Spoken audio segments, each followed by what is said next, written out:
Greetings of the day, ma'am. This is Anuriti A from 1MA English.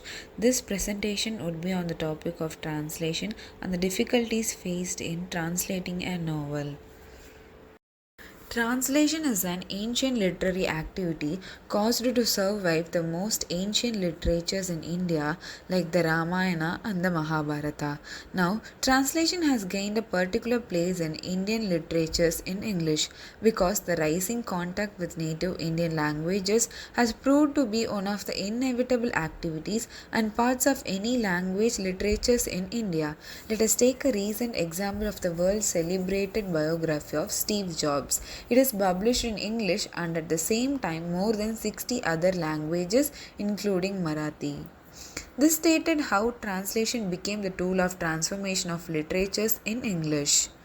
First, Indian narratives and knowledge texts like Panchatantra, Arthashastra, Ramayana, Mahabharata, and Bhagavad Gita were translated into Arabic between 8th and 9th century. There was an intense exchange between Persian and Indian texts. Sanskrit texts, especially Bhagavad Gita and Upanishads, came into contact with other Indian languages during the Bhakti period. This is how translation evolved in Indian literature. Translation is neither a creative art nor an imitative art, but stands somewhere between the two. It is not creative because it does not follow the inspirations of the translator but undertakes to create in the manner of another.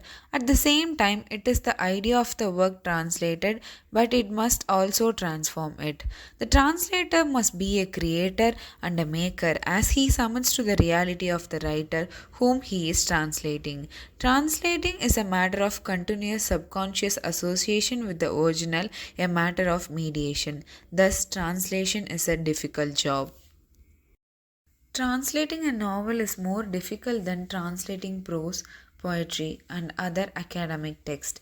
Novel translators usually have problems in translating figurative languages like metaphors, similes, and personification. And it is also difficult to translate the idiomatic expressions because they should reproduce in the target language the closest natural equivalence of the source language message, firstly in terms of meaning and secondly in terms of style accepted socio-culturally. While translating the novel, even other problems may come from the translation document. For example, an English novel translated into Bahasa Indonesia and the readers of the translated novel. The translation document has mistakes in equivalence of words. Some expressions are not translated into the acceptable ones in the target language. The readers of the translated novel are often confused on what they are reading because some sentences are not understandable. The solution of those problems is to provide the novel translators some practical guidance of translating a novel in order to produce the high quality of translation product.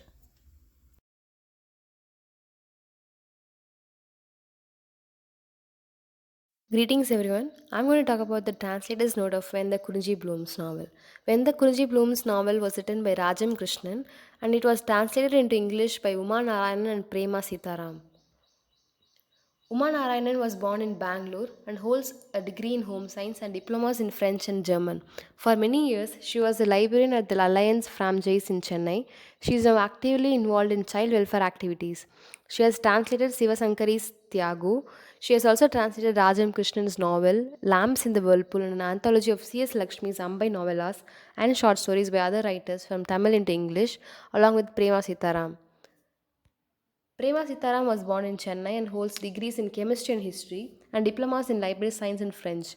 She collaborated with Uma Narayanan to translate Ross Vincent's Les Temps du Royaume from French into English. Translator's note: When the Kurunji Blooms is a saga of three generations of Badagas spanning 50 years. It begins with the Badagas leading a tranquil and contented life at a time when the Nilgiri hillsides were covered with Kurunji flowers every 12 years and ends with the advent of hydroelectric power in the Nilgiris. Jogi, a 9-year-old Badaga boy, lives in a hatti surrounded by mountains which keep at bay the hustle and bustle of the outside world, its colors, scents, and artificial glitter. As he grows up, the environment in the Nilgiris undergoes a remarkable change. All that the mountains had kept at bay creeps in despite their protective presence. It destroys the peace and contentment of the inhabitants and creates dissension and enmity between hitherto united families. Families which had so far cultivated samai, ragi, and potatoes for food, and to whom the taste of money was unknown, take to toiling on the land and growing tea with the sole objective of making money. Once money becomes the primary goal, culture and tradition begin to fade. The family of Jogi, who stubbornly clings to the old ways, remains backward, while that of Karyamalla, who moves with the times, progresses. The rift between their two families widens. When Nanjan from one family and Vijaya from the other fall in love, the enmity stands in their way. The path of enmity is strewn with tragedy, Lingaya's illness, Rangan's wild ways and violent death, Madhi's patience and endurance in the face of difficulties, the modern man Krishnan, whose repeated efforts to help always ends in failure. In the midst of these varied hues of life, the portrait of Paru stands out. We first see her glowing with beauty, then radiant in the first flush of love, after which we see her crushed by marriage to a man who destroys her hopes and dreams. She loses her children and finds solace only in the land. Happiness burgeons when she receives Jogi's son as her own. Yet conflicts persist. In this novel, Rajam Krishnan welcomes progress while her admiration for the old ways remains undimmed. The Tamil name Kurincithen, honey from the Kurinji, is appropriate for this poem and prose. The Kurinji grows wild on the Nilgiri ranges.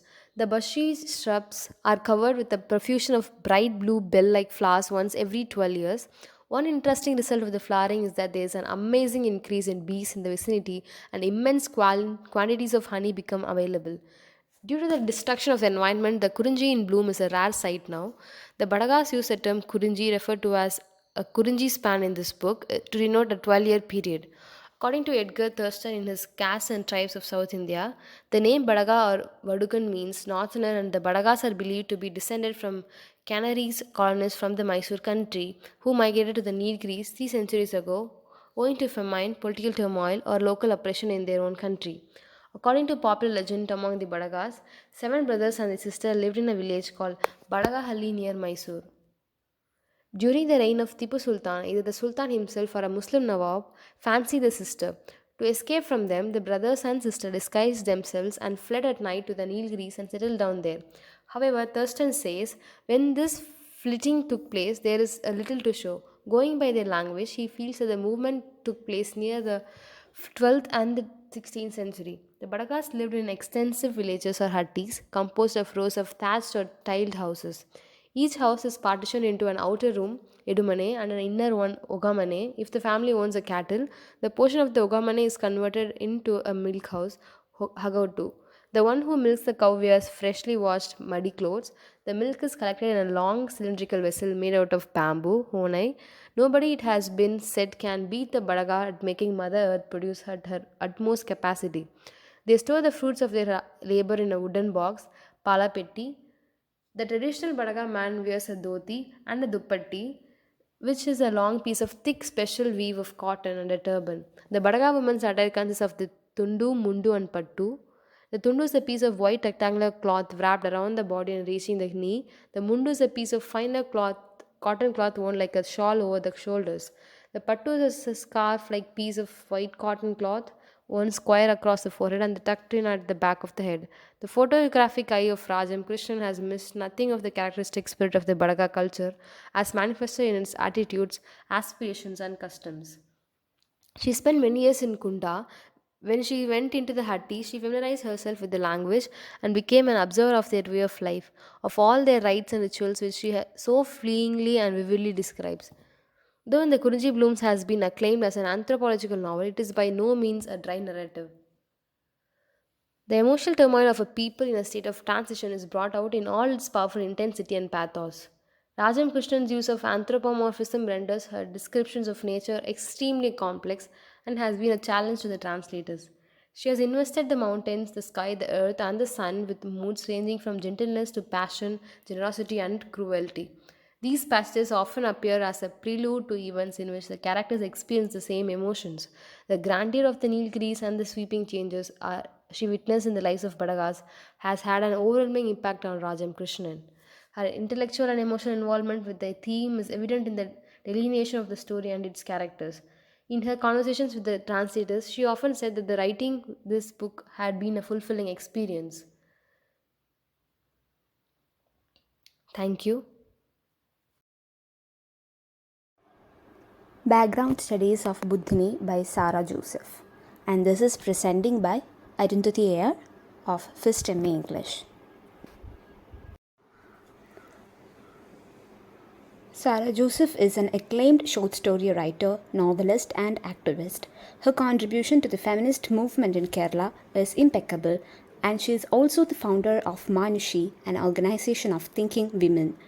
Her major works are Buddhini, Odappa, Adi, Mattati, and Alahayude Penmakkal. She is the recipient of numerous awards, including the Kendra Sahitya Academy Award, the Kerala Sahitya Academy Award, and the Vailar Award. Buddhini was translated into English by Sankita Srinivasan and published by Penguin Random Book House.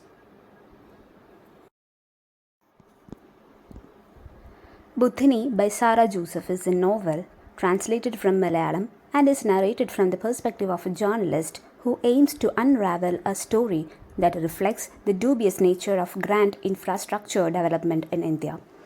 When former Prime Minister Jawaharlal Nehru visits the Panchit Dam to inaugurate it, a girl named Buddhini from the Shantal tribe provides him the ceremonial welcome of a garland and tilak. While this gesture was merely symbolic, Buddhini is ostracized from her community for violating traditions, and the government swiftly moves to their next big developmental venture, leaving behind several lives that were somehow marked dispensable. This fictionalized narrative of Buddhini's life is not just a glimpse into the dynamics of community rules and traditions, but a look into problems that transcend one girl, one community, or even one nation. Background Studies of Buddhini. On 6th December 1959, Prime Minister Jawaharlal Nehru went to Dhanbad district in Jharkhand to inaugurate the Panchit Dam across the Damodar River. A 15-year-old girl, Buddhini, chosen by the Damodar Valley Corporation, welcomed him with a garland and placed a tika on his forehead. When these ceremonial gestures were interpreted as an act of matrimony, the 15-year-old was ostracized by her village and let go from her job as a construction worker, citing violation of Shantal traditions. Buddhini was outlawed for marrying outside her community. Buddhini Imagines is the tale of an uprooted life, told here through the contemporary lens of Rupi Murmu, a young journalist distantly related to her and determined to excavate her story. In this reimagined history, Sarah Joseph evokes Buddhini with vigor, authority, and panache, conjuring up a robust and enduring feminine character and reminding us of the lives and stories that should never be forgotten. The writer came across the story of Buddhini at a protest meeting for a proposed dam in Kerala, and there began a quest which led her not just to Buddhini but also to the stories of numerous others who have been displaced and made invisible. The Buddhini thread opens and concludes this brilliantly crafted novel. Alongside are a number of other protagonists who shared the human cost of nation building, their lives swallowed by coal fields and dam waters. This book drew us into the Shantal way of life, the helplessness that permeates through them when their fears are never assuaged but their identities chipped away at. This book is first and foremost socio-political, and despite the elements of Shantal culture, the narrative is consistently about oppression. Buddhini Majan, the young Shantal woman with whom we began the story, was a producer patriot. After all, she worked on the Panchak Dam. Surely she must have shared in the glory and success of India's industrial growth. Excommunicated and isolated, Buddhini Majan struggled along, only to lose her job with the Damodar Valley Corporation 3 years later. She surfaced again in the archives after more than 20 years when she travelled to Delhi to meet the then Prime Minister Rajiv Gandhi, grandson of the man she had garlanded. Thank you. An overview of the novel Buddhini by Sarah Joseph. Sarah Joseph is an eminent, revolutionary, and highly acclaimed novelist and short story writer, political commentator, and an activist. her name is inextricably linked with the feminist movement in Kerala. Her works are substantially liberalistic, with powerful social message that unveils the subjugated emotions of the suppressed section of the society. Sara produces most of her works primarily in mother language Malayalam. Most of her works have been translated to English by her daughter Sangeeta Srinivasan. Buthini is a narrative that positions how indigenous people are being forced out of their natural habitats, their home, their roots, and culture to make way for the greater good of the nation. Additionally, the central figure, Buthini Majan, is a real life person who, at the age of 15, was ostracized by her community for having violated the Santali traditions. By greeting the then Prime Minister Pandit Jawaharlal Nehru with a garland around his neck and a tika on his forehead at the inauguration of the Panchet Dam on the Damodar River. Damodar was also known as the River of Sorrow as it devastated Bengal over and over again with its sheer power of gushing waters. The Damodar Valley Corporation, also known as DVC, believed that the construction of Panchet Dam would act as a full stop to the sufferings of the inhabitants due to the frequent and constant flooding. And Budhini was one of the construction workers at DVC. It's believed that as a mark of respect, Pandit Jawaharlal Nehru awarded the opportunity of inaugurating the dam to Budhini.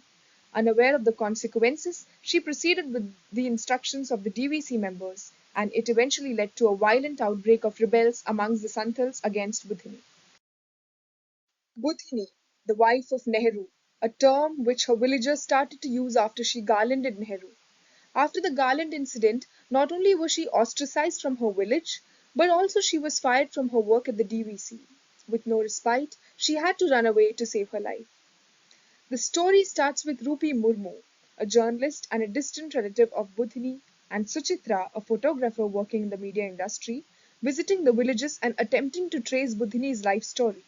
It is through their research and meeting with many people that the unheard story of Budhini is unveiled. The plot also discusses the changes in Santal tribes with the advent of modernization. The homeland of the Santals was alongside the river bank of Damodar, famously referred to as the sorrow of the Bengal. They worked round the year under the shadow of flood which was destined to interfere with the daily life of the tribals at least once a year. The, this book is a story of how they and their homeland was washed out of the map of India in the process of development. Santals had their customary laws and regulations which were deeply rooted in superstition and patriarchy. Budhini is seen being persecuted under the tyranny of the native patriarchs who are seen asserting their power which they wield from the social construct of the tribal society. Flood was familiar to us, for it followed every year. The Damodar would race into the houses and settlements and recede just the way it came. Between one flood and another, we would farm our areas, grow rice, and prepare for the succeeding wave. But with the coming of the dams, things changed. The water forced us out forever. These lines exhibit the perils the modernization brought with it to the Santals and their tribe. The novel can be categorized under eco-criticism studies. It does not only mean the application of ecology and ecological principles to the study of literature, but also the theoretical approach to the interrelational web of natural, cultural, and supernatural phenomena. It began to explore constructions of environment in literary texts and theoretical discourse, since literature has always conditioned our philosophical understanding of nature and of environment. The novel encourages us to think seriously about the aesthetic and ethical dilemmas posed by the environmental crisis and about how language and literature transmit values with profound ecological implications.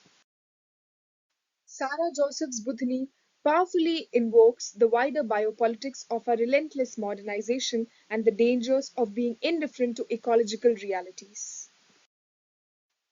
Thank you. This is Anisha from First MA English, and I'm going to discuss about the translator's note in Budhini in this video presentation. Sarah Joseph was born on 1946. She is a novelist and short story writer in Malayalam. She won the Kendra Sahitya Academy Award for her novel Alahayude Penmakkal, Daughters of God the Father, and received the Vayalar Award for the Sum novel. Sara has been at the forefront of the feminist movement in Kerala. Let's look at the short summary of Budini. On 6 December 1959, Prime Minister Jawaharlal Nehru went to Dhanbad district in Jharkhand to inaugurate the Panchat Dam across the Damodar River. A 15-year-old girl, Budini, chosen by the Damodar Valley Corporation, welcomed him with a garland and placed a tikka on his forehead. When these ceremonial gestures were interpreted as an act of matrimony, the 15-year-old was ostracized by her village and let go from her job as a construction worker, citing violation of Santal tradition. Budini Mejans is a tale of an uprooted life, told here through the contemporary lens of Rupi Murmu, a young journalist distantly related to her and determined to excavate her story. In this reimagined history, Sara Joseph evokes Budini with vigor, authority, and panache, conjuring up a robust and enduring feminine character and reminding us of the lives and stories that should never be forgotten. Translated by her daughter, Sangeeta Srinivasan, a fiercely individualistic novelist herself, Sara Joseph's Budini powerfully invokes the wider biopolitics of a relentless modernization and the dangers of being indifferent to ecological realities. Sangeeta Srinivasan is a novelist and scriptwriter who writes both in Malayalam and English. Budini by Sara Joseph, translated from the Malayalam by Sangeeta Srinivasan, has everything going for it. It depicts a narrative that positions how indigenous people are being forced out of their natural habitats, their home, their roots, and culture to make way for the greater good of the nation through the story of Budini Mejan and her community of Santals in Dhanbad. With the book named after the real life Budini, we could discover her world, her thoughts, and life journey, and there are only bits and pieces scattered in the larger rousing narrative on natural resources being used for projecting the development of people while denying the same to the original inhabitants. The narrative takes readers into the Santal way of life, their belief systems, their music and social culture. They bond with nature, but somehow there is something amiss. She beautifully describes the description of clothes, jewelry, songs, and music are evocative, but at times the overall narrative felt bogged down and uneven, making one feel disconnected rather than deeply touched and connected. Thank you.